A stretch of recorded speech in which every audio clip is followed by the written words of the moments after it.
السلام عليكم. اليوم جيت نطيب معكم سباغيتي اللي يتكون من حبة بصل مقطعة، فص ثوم مقطع، رشة معدنوس، طماطم مصبرة وطماطم مرابية والتوابل تجدونها في الأسفل.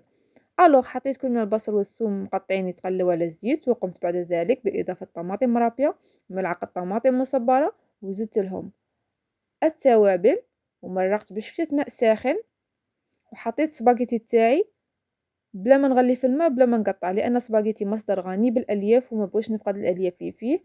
ونواصل عمليه التدوير كل ما نلاحظ انه تمت عمليه طهي سباغيتي من الاسفل.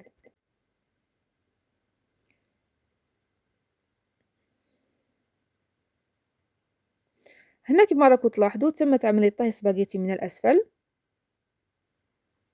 رحت جبت شويه ماء ساخن ضفته للاصوص تاعي باش ما تنشفليش،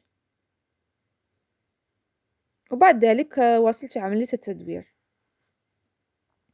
هنا راكم تلاحظوا بلي السباغيتي تاعي تمكن منه الماء الساخن والبخار، ضفت له رشه معدنوس وزدت له شويه ماء ساخن، وخليته على نار هاديه لمده 10 دقائق. وما عليا نقولكم غير شهيه طيبه، وشكرا للمتابعه.